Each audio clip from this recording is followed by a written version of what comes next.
Hello guys, কেমন আছো সবাই? আশা করি সবাই খুব ভালো আছো। স্যাভেজ 420 নতুন আরেকটা ভিডিওতে তোমাদের সবাইকে স্বাগতম। স্যাভেজ 420 তে আমরা কিন্তু মিশন ইম্পসিবল সিরিজ শুরু করেছিলাম, কিন্তু ঘটনা হয়েছে কি তার মধ্যেই স্কুইড গেম চলে এসেছিল, আর এর জন্য আমাদের স্কুইড গেমের পুরো সিরিজটা শেষ করতে হয়েছে। তো আবার আমরা মিশন ইম্পসিবল সিরিজটা শুরু করলাম এবং মিশন ইম্পসিবলের যে কয়টা সিনেমা রয়েছে সবগুলো সিনেমা সম্পর্কে ইনশাল্লাহ আমরা জানবো। এবং এখানে আরেকটা বিষয় লক্ষ্য, মিশন ইম্পসিবল যদিও মনে করে একটা ফ্র্যাঞ্চাইজি সিনেমা, তবে মূলত একটার সাথে আরেকটা সম্পর্ক নেই। প্রতিটা কাহিনী ভিন্ন ভিন্ন ভাবে এগিয়ে চলে আর কি, এবং প্রত্যেক সিনেমাতে তুমি আলাদা করে নায়িকা পাবে, অনেকটা জেমস বন্ডের মতো। তো বাড়তি কোনো কথা না বলে চলো আমরা স্টার্ট করি। তো সিনেমার শুরুতে আমাদের দেখানো হয় ইথান হান্টের সামনে ইতালিয়ান একটা মাফিয়া যার নাম হচ্ছে ওয়েন ডিভিয়ান রয়েছে, এবং তার হাতে ইথান হান্টের বর্তমান স্ত্রী জুলিয়া বন্দী রয়েছে। আর তখন ওই ইতালিয়ান মাফিয়া ডিভিয়ান আমাদের টম ক্রুজ বা ইথান হান্টের কাছে র্যাবিট ফুড নামে কোনো একটা জিনিসের ইনফরমেশন চায়। জিনিসটা বুঝতেই পারছো, অবশ্যই কোনো একটা দামি জিনিস হবে র্যাবিট ফুড। র্যাবিট ফুড না কিন্তু, র্যাবিট খাদ্য না কিন্তু, র্যাবিট ফুড। তো তখন ইথান হান্ট বলে, র্যাবিট ফুড? আমি তো তোমাকে আসল র্যাবিট ফুডই দিয়েছি। কিন্তু এই কথা শুনে ডিভিয়ান অনেক রেগে যায় এবং ইথানের সামনে তার স্ত্রী জুলিয়াকে গুলি করে মেরে ফেলে। আর এই ঘটনা থেকে মুভির কাহিনী চলে যায় হচ্ছে 1 মাস আগে, মানে ফ্ল্যাশব্যাকে। আই মিন মিশন ইম্পসিবল 3 পুরো সিনেমাটা হবে হচ্ছে ফ্ল্যাশব্যাকে। এবং এখানে মজার কথা বলি, মিশন ইম্পসিবল 2 এবং 1 এর চেয়ে এই সিনেমাটা তোমার আরো বেশি ভালো লাগবে। তো এই সিনেমার পার্ট 2 তে, আই মিন মিশন ইম্পসিবল 2 তে আমরা দেখেছিলাম ইথান হান্ট নায়া নামের একটা চোরকে ভালোবেসে ফেলে এবং সিনেমার শেষে নায়ার সাথে নতুন জীবন শুরু করার জন্য হানিমুনে যায়। কিন্তু অজানা কারণে মুভির ডিরেক্টর এই মুভিতে নায়ার কোনো চরিত্র বা নামই রাখেনি, উল্টো নতুন একটা ক্যারেক্টার জুলিয়াকে কাস্ট করেছে যে পেশায় একজন সার্জন, এবং ইথান হান্টের সাথে জুলিয়ার এনগেজমেন্টও হয়ে গিয়েছে। আবার ইথান হান্টও আইএমএফ থেকে রিটায়ারমেন্ট নিয়েছে, তবে এর সাথে সে আইএমএফ এর জন্য নতুন একটা লোক খোঁজারও দায়িত্ব নিয়েছে, যে আমি আর চাকরি করবো না, নতুন একটা লোক ঢুকিয়ে দিব, আর আমার পছন্দের হচ্ছে আলামিন, ওকে আমি ঢুকিয়ে দিব, সমস্যা নেই। বাট তখনই ইথানের কাছে আইএমএফ এর বর্তমান অ্যাসিস্ট্যান্ট ডিরেক্টর জন ম্যাসগ্রেভের কল আসে এবং ম্যাসগ্রেভ ইথানকে বলে, দেখো আলামিনের মতো মদনা দিয়ে কাজ হবে না, তোমাকে একটা মিশন করতে হবে, এটাই তোমার লাস্ট মিশন, তুমি একটু আসো, তোমার সাথে কথা আছে। তো এরপর ইথান যখন ওই ডিরেক্টর ম্যাসগ্রেভের সাথে দেখা করতে যায়, তখন ম্যাসগ্রেভ বলে, আমাদের একজন আইএমএফ এজেন্টকে ইতালিয়ান মাফিয়া ডিভিয়ান তার গোপন আস্তানায় নিয়ে গিয়েছে, কারণ আমাদের ওই আইএমএফ এজেন্ট তার একটা অস্ত্রের গোপন নকশা সম্পর্কে জানতে পেরেছিল। কিন্তু ডিভিয়ান এতটাই চালাক যে উল্টো আমাদের এজেন্ট লেন্ডসিকে বন্দী করে ফেলেছে। তো এখন তোমাকে এই মিশনে যেতে হবে এবং ল্যান্ডসিকে উদ্ধার করে আনতে হবে ইতালি থেকে, এবং এই মিশনের জন্য তুমি তোমার পছন্দ মতো টিম মেম্বার নিতে পারবে। তো মিশন ইম্পসিবলের ফার্স্ট পার্টে আমরা দেখেছিলাম ফ্লপি ডিস্ক দেওয়া হয়েছিল মনে করো মিশনের জন্য, যেটা 5 সেকেন্ডে ব্লাস্ট হয়। দ্বিতীয় পার্টে দেওয়া হয়েছিল একটা চশমা, যেটা ধ্বংস হয়ে যায় অটোমেটিক্যালি। আর এই পার্টে দেওয়া হয়েছিল একটা ক্যামেরা, যেটা মিশনের তথ্য দেওয়ার 5 সেকেন্ডের পরে অটোমেটিকই ভস্ম হয়ে যায়, মানে কোনো চিহ্নই রাখবে না। তো এই মিশনে যাওয়ার আগে ইথেন অনেক চিন্তিত ছিল, কারণ কয়েকদিন পর সে বিবাহ করবে, সে তার স্ত্রী জুলিয়াকে রেখে যেতে চাচ্ছিল না। কিন্তু ইথান হান্টের কাছে আর কোনো উপায় ছিল না, কারণ ওই লেন্ডসি তারই খুব ঘনিষ্ঠ বান্ধবী এবং তাকে সেই ট্রেনিং করিয়েছে। তো এই জন্য ইথান করে কি লেন্ডসিকে বাঁচানোর মিশনে টিম বানাতে নেমে পড়ে, এবং এই মিশনেও ইথানের সাথে কিন্তু ওই লুথার ছিল এবং আরো নতুন দুজন, একজন হচ্ছে ডেকলান আর একজন হচ্ছে জেন। আর পরের দৃশ্যে দেখা যায় ইথান তার টিম নিয়ে জার্মানির বার্লিন শহরে পৌঁছে গিয়েছে, আর সেখানে একটা বিল্ডিং এ লেন্ডসিকে বন্দী করে রাখা হয়েছে। আর ওই বিল্ডিং এ 14 জন পাহারাদার ছিল, আর এদের মধ্যে লুথার, মানে যে সবচেয়ে পুরনো যে সঙ্গী প্রথম পার্ট থেকে রয়েছে, একটু বুড়ো হয়ে গিয়েছে, কিন্তু আমাদের ইথান হান্ট একটু বুড়ো হয়নি। তো লুথার নিয়ে এসেছে হচ্ছে অটোমেটিক মেশিন গান, এবং লুথারের কাছে ছিল হচ্ছে থার্মাল ইমেজিং সিস্টেম। আর এই যন্ত্রটি দ্বারা মানুষের শরীরের গরম বা তাপমাত্রা উপস্থিতি করে বিশ্লেষণ করে যে কোনো মানুষের লোকেশন ট্র্যাক করা যেত। আবার এই থার্মাল ইমেজিং যন্ত্রটির সাথে ওই মেশিন গানগুলো মনে করো লিঙ্কড করা ছিল, যেটা অনেকটা এআই এর মতো অটোমেটিক্যালি মানুষ ডিটেক্ট করে গুলি করতে পারে। আর তাছাড়া ওটার মাধ্যমে ইথান এবং জেনকে তথ্য দেওয়া হচ্ছিল, আর এই কারণে ইথান আর জেন বিল্ডিং এর ভেতরে পৌঁছে যায়, এবং এরপর শুরু হয়ে যায় ভেতরে অ্যাকশন। চারিদিকে গুলি বর্ষণ দেখা যায়, একে একে গুলি করে আমাদের ইথান সামনে এগিয়ে যায় লেন্ডসির কাছে, কিন্তু লেন্ডসি তখন বেহুশ অবস্থায় পড়েছিল, এবং এরপর তাকে একটা পাওয়ার ইনজেকশন দেওয়া হয় আর তার জ্ঞান ফিরে আসে। আর যেহেতু লেন্ডসি একজন আইএমএফ এর এজেন্ট, আর এই কারণে সে মুক্তি পাওয়ার পরে সেও বসে না থাকে, ইথানের টিমের সাথে ফাইট শুরু করে। আর তারপর লেন্ডসি কিছু সময়ের জন্য ইথানের মাইক্রোফোন বন্ধ করতে পারে, কারণ লেন্ডসি ইথানকে কিছু গুরুত্বপূর্ণ তথ্য বলতে চায়। কিন্তু কি সেই গুরুত্বপূর্ণ কথা, সেটা যখন ও বলে আমরাও শুনতে পাই না, ইথানও শুনতে পাই না গুলাগুলির কারণে, কিন্তু এটা আমরা পরে জানতে পারবো। কিন্তু এইদিকে ফাইটিং এর মধ্যেই যখন ওরা দেখছে যে আর সেরে উঠতে পারবে না, তখন একটা হেলিকপ্টার আসে ওদেরকে উঠিয়ে নেওয়ার জন্য, কিন্তু তখন ওদের পেছনে একটা শত্রু হেলিকপ্টার তাড়া করে। আর যখন ইথান হেলিকপ্টার নিয়ে পালাচ্ছিল, তখনই হঠাৎ করে লেন্ডসির মাথায় প্রচন্ড মাথা ব্যথা শুরু হয়। আর এরপর ইথান যখন লেন্ডসির মাথা স্ক্যান করে, তখন সে জানতে পারে লেন্ডসির নাকের মধ্যে দিয়ে ছোট্ট একটা এক্সপোজার, মানে পৃথিবীর সবচেয়ে ন্যানো বোম, ছোট্ট একটা বোম রাখা হয়েছে, যেটা ব্রেনের ভেতর ঢুকেছে। কয়েক সেকেন্ডের মধ্যে ব্লাস্ট হলে একটা মানুষের ভিতর থেকে ব্রেন হালকা যদি একটু ব্লাস্ট হয়ে যায়, বুঝতে পারছো সে বাঁচবো কিভাবে। তো এরপর ইথান তখন ওই লেন্সের কপালে ইলেকট্রিক শক দিয়ে যে বোমটা ঢোকানো হয়েছে সেটা ডিসপোজ করার চেষ্টা করে, কিন্তু ওই ইলেকট্রিক শক মেশিনটাও চার্জ ছিল না, সেটা চার্জ হওয়ার জন্য মিনিমাম 50 সেকেন্ডের প্রয়োজন। তো যতক্ষণে শক রেডি হবে তার আগেই ওই এক্সপোজারটা বা ওই ন্যানো বোমটা বোমটা লেন্সির মাথার ভেতরে ব্লাস্ট হয় এবং লেন্সি সেখানেই মারা যায়। মানে এখানে ইথানের কিছুই করা ছিল না, কিন্তু এই ঘটনায় সে সিদ্ধান্ত নেয় সে ওই মাফিয়া অস্ত্র ব্যবসায়ী ডিভিয়ানকে মেরে লেন্সির মৃত্যুর প্রতিশোধ নেবে। তার আগে সে আইএমএফ এর চাকরি ছাড়বে না। আর তারপর দৃশ্যের পরিবর্তন হয়, আমরা আইএমএফ এর হেডকোয়ার্টারের দৃশ্য দেখতে পাই, যেখানে আইএমএফ এর ডিরেক্টর থিওডোর ম্যাট্রিক্স এর যে তোমার মরফিয়াস এবং তার অ্যাসিস্ট্যান্ট ডিরেক্টর জন ম্যাসগ্রেভকে আমরা দেখি। তো থিওডোর এখানে বলে, তুমি এত বড় একটা মিশনে যাওয়ার আগে আমাদের পারমিশন কেন নিলে না? মানে এখানে ইথান হান্টকে কাঠগড়ায় দাঁড়া করানো হয়েছে। বাট তখন ম্যাসগ্রেভ বলে, দেখুন আমরা যদি ল্যান্ডসিকে না বাঁচাতাম তাহলে আমরা একজন সাহসী এজেন্টকে হারিয়ে ফেলতাম, এবং সব দোষ সে নিজের ওপর দিয়ে নিয়ে নেয় যে ইথানকে আমি পাঠিয়েছিলাম। কিন্তু থিওডোর তখন উল্টো ম্যাসগ্রেভের নেওয়ার সিদ্ধান্তের জন্য বকাঝকা করে এবং ইথানকে আনঅথরাইজড মিশনের জন্য ল্যান্ডসির মৃত্যুদণ্ডের জন্য দোষ চাপিয়ে দেওয়া হয়। আর এরপর আসে ল্যান্ডসির ফিউনারেলের দিন বা শেষকৃত্য অনুষ্ঠানের দিন, যেখানে ইথান ল্যান্ডসির পুরনো দিনের কথা মনে করতে থাকে, যে কিভাবে ল্যান্ডসি খুব ভালোভাবে সে ট্রেন করিয়েছিল, এমনকি ল্যান্ডসি আইএমএফ এর সবচেয়ে বেস্ট অফিসার হতে যাচ্ছিল। আর তখন ইথানের কাছে একটা মেসেজ আসে এবং সে জানতে পারে ল্যান্ডসি এই মিশনে যাওয়ার আগে ইথানের জন্য একটা মেসেজ রেখে গিয়েছিল। আর ওই মেসেজের মধ্যে একটা ম্যাগনেটিক মাইক্রো ক্রেডিট ছিল, যেটা মূলত একটা মেমোরি কার্ডের মতো আর কি, এবং ওটার মধ্যে অনেক ছবি এবং ভিডিও স্টোর করে রাখা যায়। তবে এটা নর্মালি যে কেউ মোবাইলে ঢুকালে বা কম্পিউটারে ঢুকালে তথ্য পাওয়া যাবে না, এটা আইএমএফ এর কম্পিউটার দিয়ে বা ল্যাবে পাঠিয়ে কেবলমাত্র তথ্য বের করা সম্ভব। আর তারপরের দৃশ্যে আমরা দেখতে পাই আইএমএফ এর হেডকোয়ার্টারে কম্পিউটার এক্সপার্ট বেনজি ডানকে। আর বেনজি হচ্ছে ইথানের অনেক পুরনো বন্ধু এবং সেই ম্যাগনেটিক মাইক্রোডটের উপর কাজ করা শুরু করে। ম্যাগনেটিক মাইক্রোডট মানে জাস্ট এর একটা কলমের ফোঁটা, তার মধ্যে তথ্য দেওয়া আছে আর কি। তো বেনজি তখন ইথানকে জানায় এই মাইক্রোডটের মধ্যে একটা ভিডিও ফুটেজ তো রয়েছে, কিন্তু এই ভিডিওটা পুরো জোড়া লাগাতে বা ক্লাস্টার করার জন্য আমার কিছু টাইম লাগবে। মানে বুঝতেই পারছো তথ্যটা কত টেকনিক্যালি দেওয়া রয়েছে। ইভেন তুমি জেনে অবাক হবে এগুলো আসলেই রয়েছে। যেমন সিআইএ থেকে তথ্য চুরি করে সেটাকে রাশিয়ান ইন্টেলিজেন্সের কাছে পাঠানো হতো কিভাবে জানো?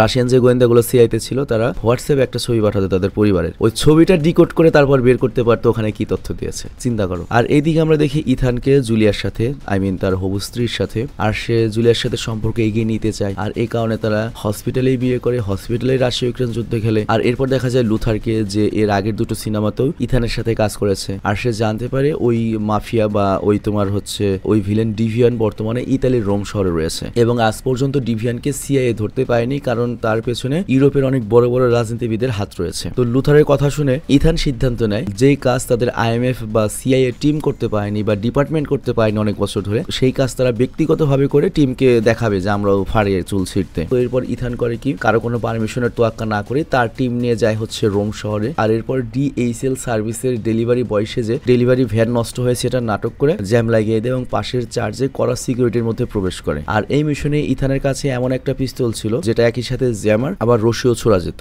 জ্যামার মানে হচ্ছে আশেপাশে যত ইলেকট্রিক নেটওয়ার্ক রয়েছে, যেটা আর কি তার ছাড়া যে নেটওয়ার্ক, সেগুলো বন্ধ করে রাখা যায়। আর এই কারণে সিকিউরিটি অফিসার যারা ছিল তারা সাময়িক সময়ের জন্য ক্যামেরা অ্যাক্সেস করতে পারে না। আর এই সুযোগ নিয়ে তারা করে কি রশির মাধ্যমে ইথানের চার্জের ভেতরে চলে যায়। আর তারপর ইথান করে কি পোশাক চেঞ্জ করে ফাদার সেজে চার্জে প্রবেশ করে এবং নিজেদের মধ্যে যে কথা বলবে এই জন্য টিমের সবাই নিজেদের ছদ্মনাম রেখে নেয়। যেমন জেনের নাম ছিল আলফা, ইথানের নাম ছিল ব্রাভো, ডেকলানের নাম ছিল চার্লি, আর লুথারের নাম ছিল হচ্ছে ডেল্টা। এবং আমেরিকান প্রত্যেকটা মিশনে এরকম করে একটা নাম দেওয়া হয়, এবং যারা আর্মিতে থাকে বা এনসিসিতে থাকে তারা এইসব নামের অর্থ বুঝতে পারবে, এগুলো একটা কোড নেম। তো যাই হোক, জেন করে কি একটা ল্যাম্বরগিনি করে চার্জে ঢুকে পড়ে, অন্যদিকে ডেল্টা লুথার করে কি আন্ডারপাসের মধ্য দিয়ে চার্জ অব্দি পর্যন্ত পৌঁছায়। আর এদিকে জেন যখন চার্জে প্রবেশ করে তখন সে ডিভিয়ানের 40 থেকে 50টি ছবি তুলে তার মেকআপ বক্স দিয়ে, আর সেটা লুথারকে পাঠিয়ে দেয়। আর এই মেকআপ বক্সের মধ্যে কিন্তু ক্যামেরা ট্রান্সমিটার ছিল। এবং বর্তমান যুগে আমরা অনেক ধরনের প্রোডাক্ট পাই, যেমন তোমার পেন ক্যামেরা, তারপর চাবির রিং এর মধ্যে ক্যামেরা, বা এরকম অনেক আরো ডিভাইস রয়েছে। গাড়িতে লাগালে আমরা কল দিলে শব্দ শুনতে পাই। এছাড়াও যে জিপিএস যে জিনিসগুলো রয়েছে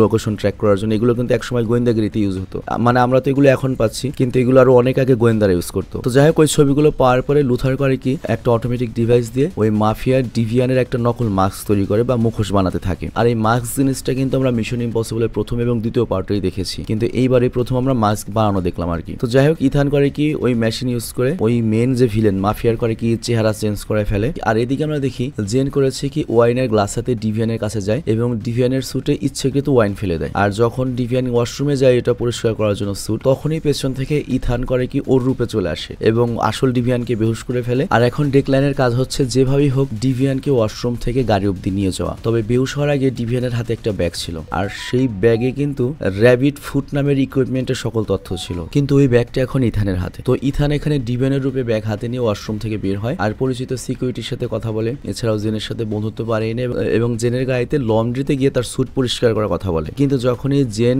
ইথানকে নিয়ে গাড়ি অব্দি পৌঁছায়, মানে ইথান তো এখন মনে করো ডিভিয়ান সেজে রয়েছে, তখনই তারা যেখানে যে ট্রান্সমিটার রেখেছিল ওখানে গাড়ি গিয়ে থামে এবং আমরা দেখতে পাই ওখানে ম্যানহোল দিয়ে নিচে যাওয়ার রাস্তা রয়েছে। আর গাইস এই সিনেমাটার এই পর্যায়ে ছোট্ট একটা কমার্শিয়াল ব্রেক রয়েছে, তুমি চাইলে এই ব্রেকটা স্কিপ করে বা একটু টেনে মেইন ভিডিওতে যেতে পারো। হ্যালো গাইস, তোমরা কি বোরিং ফিল করছো, কিছু ফান দরকার? সো আমরা আজকে এমন একটা অ্যাপ সম্পর্কে জানতে চলেছি যেটা মোস্ট ট্রাস্টেড বুক মেকার, এবং এখানে অনেক ফান রয়েছে, এর সাথে অনেক প্রাইজ জেতারও সুযোগ রয়েছে, এবং এখানে তুমি যে কোনো ম্যাচের লাইভ রেজাল্ট দেখতে পারবে এবং ম্যাচ লাইভ দেখতে পারবে, এবং এর সাথে তুমি স্কোরও প্রেডিক্ট করতে পারবে। ফর এক্সাম্পল কোন টিম জিতবে, কত রান করবে, কি স্কোর করবে। আর এখানে চান্স রয়েছে BMW কার জেতার, আইফোন, ল্যাপটপ, এছাড়া অনেক প্রাইজ রয়েছে। আর হ্যাঁ, PSG এবং সেরিয়ার কিন্তু স্পন্সর করেছে এই কোম্পানি, তো এখানে কোনো সন্দেহের কিছু নেই। আর তাছাড়া এখানে নতুন কিছু গেম এসেছে যেমন ক্র্যাশ এবং নিউ চিকেন রোড গেম, যেখানে ইজিলি গেম খেলে জেতা পসিবল। আর এখানে রেজিস্ট্রেশনের জন্য আমাদের যে প্রোমো কোডটা রয়েছে যেটা স্ক্রিনে দেখানো হয়েছে, এটা ইউজ করলে 12,000 টাকা পর্যন্ত তুমি ফি পেতে পারো। এর সাথে ফ্রি স্পিনে পাবে তুমি তোমার ফার্স্ট ডিপোজিটে, এবং তুমি ইজিলি এখান থেকে উইথড্র করতে পারবে পেটিএম, ব্যাংক, বিকাশ, ক্যাশ, রকেট এবং আদার ইজি মেথডে। তো আর দেরি না করে আমাদের যে পিন কমেন্ট রয়েছে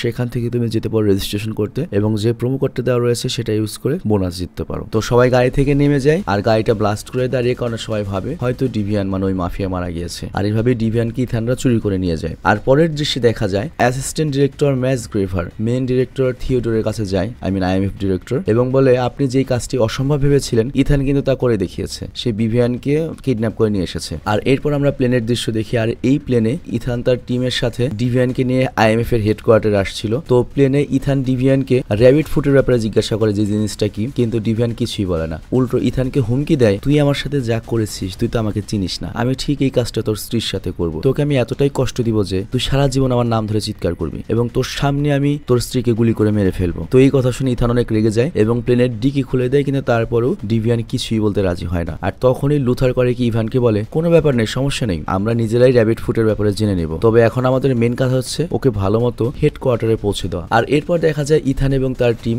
ডিভিয়ানকে নিয়ে আমেরিকার ক্যালিফোর্নিয়ার এয়ারপোর্টে পৌঁছে যায়, এবং সেখান থেকে IMF এর গাড়িতে অনেক হাই সিকিউরিটির মধ্যে দিয়ে ডিভিয়ানকে হেডকোয়ার্টারে নিয়ে যেতে থাকে। আর তখনই ইথান ল্যান্ডসি রেখে যে একটা মেসেজ দেখতে পায়, আর ওই ভিডিওতে ল্যান্ডসি বলছিল IMF এর যে হেড চিফ রয়েছে বা ডিরেক্টর রয়েছে থিওডোর, সেই হয়তো ডিভিয়ানের সাথে সম্পর্কিত এবং ঘনিষ্ঠ সম্পর্ক রয়েছে, আর এজন্যই ডিভিয়ানকে কখনো ধরা যায়নি। আর ঠিক তখনই ওপর থেকে একটা হাইটেক ড্রোন আসে এবং এয়ার টু সারফেস মিসাইল ছাড়া হয়। এয়ার টু সারফেস মিসাইল মানে হচ্ছে যেটা আকাশ থেকে ভূমিতে ছোড়া হয় আর কি, আর সারফেস টু এয়ার মানে হচ্ছে যেটা ভূমি থেকে আকাশে ছোড়া হয়। তো এই মিসাইল আমরা দেখতে পাই ব্রিজে থাকা সকল গাড়ি ব্লাস্ট হয়ে যায়, অনেক হয় হুল্লোড় লেগে যায়, এবং এটা কিন্তু মিশন ইম্পসিবল 3 অনেক ভাইরাল একটা আর কি ফাইটিং সিনস, অ্যাকশন সিনস। তো যাই হোক, এখানে সবাই ছোটাছুটি করতে থাকে প্রাণ বাঁচাতে। আর তারপর আমরা দেখতে পাই যে ডিভিয়ানের যে সিকিউরিটি ফোর্স ছিল তারা আমেরিকাতে ডিভিয়ানকে যে ভ্যানে রাখা হয়েছে সেখানে সে প্রথমে লাভা ফেলে, তারপর কার্বন ডাইঅক্সাইড মেরে ঠান্ডা করে, আর এর ফলে যেটা হয় কঠিন লোহাও মনে করো যে একবারে ভঙ্গুর হয়ে যায়। আর এইভাবেই ডিভিয়ান কিন্তু পালিয়ে যেতে সক্ষম হয়, কিন্তু যাওয়ার সময় সে ইথানকে হুমকি দিয়ে যায় ইশারায় যে তোর স্ত্রীকে আমি মেরে ফেলবো। এবং ডিভিয়ানের কিন্তু ছাড়া পাওয়ার আগেই তার লোকদেরকে জুলিয়াকে ধরার জন্য হসপিটালে পাঠিয়ে দিয়েছিল। তো ইথানও বুঝতে পারে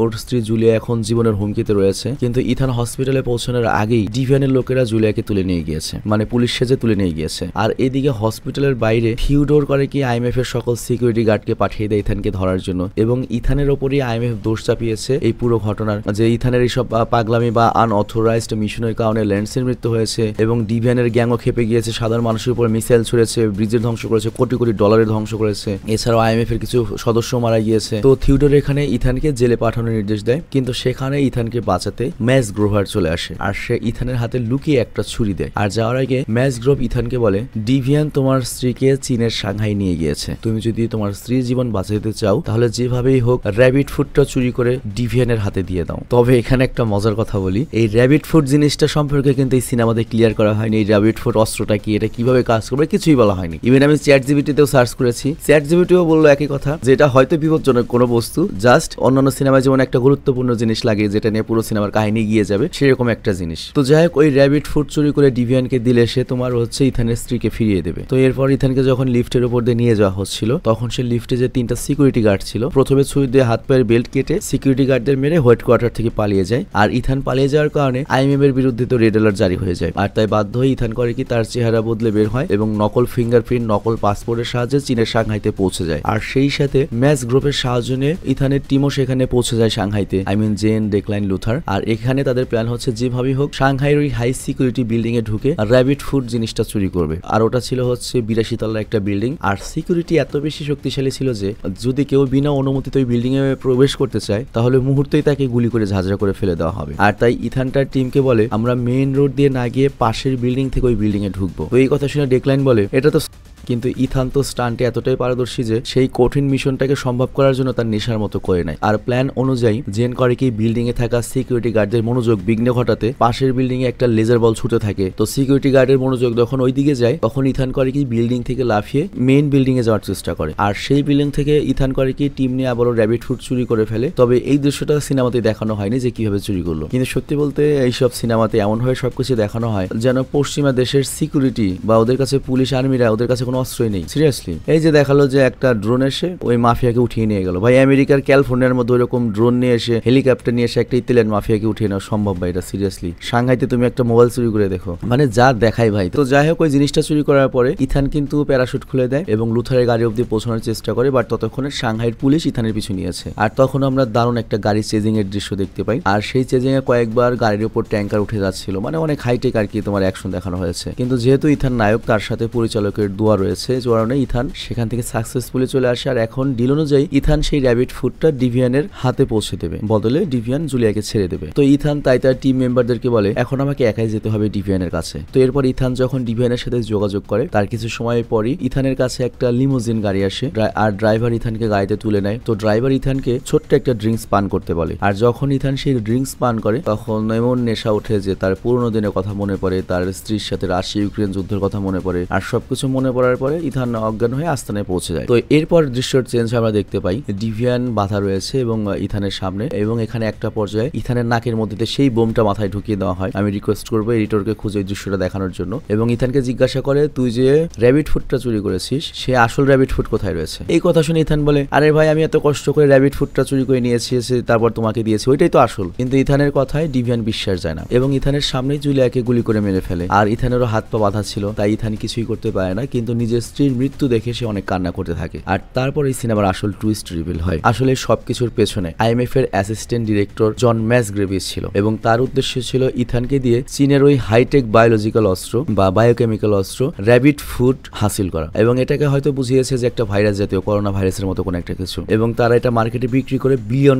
মালিক হতে চেয়েছিল। মানে যে ওই আইএমএফ এজেন্টটা মারা গেল, মেয়ে কি জানি নাম ভুলে গেলাম, প্রথমে যে উদ্ধার করতে গিয়েছিল ইথান, ও যে বলেছিল যে মেন ডিরেক্টর জড়িত, আসলে তা না, এই অ্যাসিস্ট্যান্ট ডিরেক্টরই দায়ী, যাকে আমরা ভালো মনে করেছিলাম। তো এখানে ম্যাসগ্রেভ এসে বলে দেখো কেন ডিভিয়ান তোমার কথা বিশ্বাস করছে না, এর কারণটা হচ্ছে আইএমএফ এর এজেন্টরা যে কোনো কিছু রেপ্লিকা তৈরি করতে খুব পারদর্শী। তো ডিভিয়ানের কাছে সন্দেহ হচ্ছে তুমি ওকে যে র্যাবিট ফুডটা দিয়েছো সেটা হয়তো আসল নয়, আর এ কারণে তোমার সামনে তার ট্রান্সলেটরকে মেরে ফেলেছে, তোমার বউকে মারেনি। ওই মেয়ের চেহারায় তুমি যেভাবে চেহারা পরিবর্তন করার মাস্ক পরো তেমনি তোমার বইয়ের চেহারা বসানো হয়েছিল, যাতে তোমার মনে হয় জুলিয়াকে মেরেছে। জুলিয়া এখনো বেঁচে রয়েছে, আমার কাছে রয়েছে, তো তুমি আমাদের আসল র্যাবিট ফুড দাও, আমরা তোমাকে জুলিয়াকে ফেরত দেবো। বাট ইথান তখন বলে আমি তোমাকে কিভাবে বিশ্বাস করবো যে জুলিয়া এখনো বেঁচে রয়েছে এবং ওটাই আসল জুলিয়া। তো এরপর ম্যাসগ্রেভ করে কি তার লোকদেরকে কল করে এবং জুলিয়ার সাথে ইথানের কথা বলিয়ে দেয়। আর ইথান তখন জুলিয়াকে জিজ্ঞাসা করে আচ্ছা আমাদের প্রথম দেখা কিভাবে হয়েছিল, আমরা প্রথমে কি খেয়েছিলাম। তো জুলিয়া সঠিক উত্তর দেয়, আর ইথানের বিশ্বাস হয় যে জুলিয়া এখনো বেঁচে রয়েছে। তো তখন তোমার ওই যে ম্যাসগ্রেভ তো ইথানের কানে মোবাইল ধরে রেখেছিল, তো ওই সুযোগে ইথান করে কি ম্যাসগ্রেভের হাতে কামড় দেয়, ধাক্কা মেরে ফেলে দেওয়ার ফোন পড়ে যায়, অজ্ঞান করে দিয়ে সেই ফোন হাতে নিয়ে ইথান করে কি ওই মোবাইল থেকে একটা ব্লেড বের করে এবং নিজেকে আনলক করে ফেলে। আর তারপর ইথান করে কি আইএমএফ হেডকোয়ার্টারে যোগাযোগ করে এবং কম্পিউটার এক্সপার্ট বেনজিকে কল দেয় এবং বলে ম্যাসগ্রেভের মোবাইল থেকে লাস্ট কল কোন লোকেশনে করা হয়েছিল সেটা বের করে আমাকে জানাও। আর তখনই বেনজি ইথানকে বলে তোমার বিল্ডিং থেকে 1 মাইল দূরের একটা বিল্ডিং থেকেই কল এসেছিল। তো মোবাইলের লোকেশন জেনে ইথান করে কি 1 মাইল দূরের বিল্ডিং এ 10 মিনিটের মধ্যে দৌড়ে পৌঁছায়। আর সেখানে যাওয়ার পরে ইথান করে কি ডিভিয়ানকে দেখে, আর তারা মুখোমুখি হয়, ফাইট শুরু হয়। আর এখানে লক্ষ্য ডিভিয়ান কিন্তু ইথানের মাথার ভেতরে সেই ছোট্ট বম ন্যানো বম ঢুকিয়ে দিয়েছিল, যেটা ল্যান্ডসির মাথায় ঢুকিয়ে দিয়েছিল। তো ইথানের কাছে এখন 5 মিনিট রয়েছে ওই বোমটা ফেটে যেতে। তো এই 5 মিনিটের মধ্যে ইথানকে সবাইকে মারতে হবে, কিন্তু সেটা সম্ভব না দেখে ইথান করে কি প্রথমে জুলিয়ার বাঁধন খুলে দেয় এবং তাকে একটা রাইফেল দিয়ে বলে তুমি এখন আমাকে শক দেবে, যার ফলে আমি 5 মিনিটের জন্য কোমায় চলে যাবো বা ডেড হয়ে যাব, কিন্তু এই 5 মিনিটের মধ্যে তোমার উপর কেউ হামলা করলে তুমি এই রাইফেল দিয়ে নিজেকে আত্মরক্ষা করবে, চিন্তা করো। তো যাই হোক এরপর ইথান তো শক খেয়ে মনে করো ওই বোমটা ডিসপোজ করার জন্য অজ্ঞান হয়ে যায়, কিন্তু তখনই গুন্ডার আসে 3 জন, তবে জুলি নিজেকে সেভ করতে পারে আর কি। আর তাদের মধ্যে ওই যে ডিরেক্টর ম্যাসগ্রেভ ছিল, ম্যাসগ্রেভকেও জুলি জুলিয়া মেরে দেয়। আর যেহেতু জুলিয়া একজন পেশায় সার্জন ছিল তাই সে ইথানকে সিপিআর দেওয়া শুরু করে এবং কিছুক্ষণের মধ্যেই ইথানের জ্ঞান ফিরে আসে।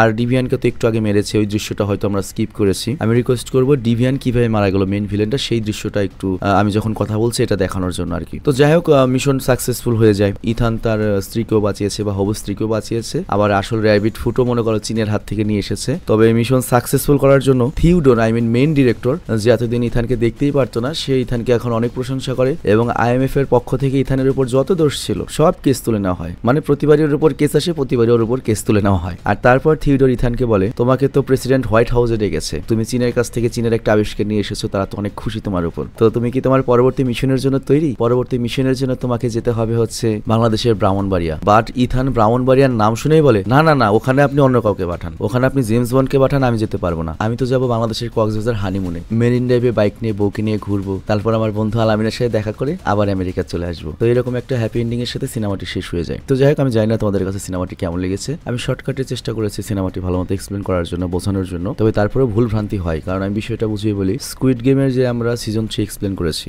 এক্সপ্লেনের সমস্যাটা হচ্ছে ধরো আমি একটা সিনেমা দেখেছি, পরে যখন সেটার স্ক্রিপ্ট আসে আমাদের কাছে আমরা দেখি যে অনেক কিছুই কাহিনী নাই, যদি গুরুত্বপূর্ণ কাহিনী নাই, তারপর আবার অনেক কাহিনী বিকৃতও থাকে, ভুল ভালো থাকে অনেক। কিন্তু দেখো আমি যতই সিনেমা দেখি আমার মাথায় কিন্তু পুরো সিনেমাটা মুখস্থ রাখা সম্ভব নয়, আমাকে 3-4টা স্ক্রিপ্টে কাজ করতে হয় দিনে। তো তখন ওই স্ক্রিপ্টের উপর ভরসা করা ছাড়া কোনো উপায় থাকে না। ওই স্ক্রিপ্টে যা লেখা থাকে আমি যদি জানি ওইটাই আমার বলতে হয়, তা না হলে পরে আবার গিয়ে মিলবে না। তো এই জন্য এক্সপ্লেনে মাঝে মাঝে ভুল হয়, এবং যারা মেন সিনেমা দেখেছো তারা যদি পরে এক্সপ্লেন দেখো তাহলে বলবে জালাইন ভাই তো এখানে ভুল ভাল বললো। কিন্তু কিভাবে আসলে ভুল ভাল হয় সেটা আমি তোমাকে এখানে এক্সপ্লেন করে দিলাম, যে এখানে আসলে পুরোপুরি আমার হাতও নেই, এবং আমি অনেক এনিমে এক্সপ্লেন করেছি। মেন কাহিনী আসলে এইটা, কিন্তু আমার কাছে যখন এক্সপ্লেনের স্ক্রিপ্ট আসে দেখা যায় কাহিনী সেখানে উল্টা পাল্টা। কিন্তু কি করবো, বাধ্যতামূলক আমাকে সেটাই বলতে হবে। আমি মাতব্বরি করে কি আমি মুখস্থ আনুমানিক পুরাখানি বলতে পারবো কাহিনী? তবে এটা আমাদের স্ক্রিপ্ট রাইটারের দোষ না, এই দোষটা হয় হচ্ছে আমরা মূলত ট্রান্সলেট বেসড ইউটিউবার। হিন্দি যে ভিডিওগুলো থাকে সেগুলো থেকে আমরা করে কি ট্রান্সলেট করে দিই বাংলায়। তো কয়েকটা এক্সপ্লেন থেকে মনে করো আমাদের তথ্য সংগ্রহ করতে হয়। তো এই জন্য মাঝে মাঝে তথ্যের গোজামিল বা ভুল ভ্রান্তি হয় আর কি। তো এই জন্য আমি আন্তরিকভাবে ক্ষমা প্রার্থী। তবে তারপর আমি চেষ্টা করি স্ক্রিপ্টে যদি ভুলও থাকে গোজামিলও থাকে সেটাকে যত সুন্দর হয়ে যায় কাহিনীর সাথে ম্যাচ খাওয়ানো যায়। অনেক সময় 2-1 লাইন আমাকে বাড়তি বানিয়ে বলতে হয় যাতে মিলে আর কি ব্যাপারটা। মানে আমার দায়িত্ব তো তোমাকে এন্টারটেইন করা। ধরো তুমি সিনেমাটা এটা কখনো দেখোনি, কিন্তু এক্সপ্লেন দেখার পরে যাতে বলতে পারো যে না আমি কাহিনীটা বুঝছি, মোটামুটি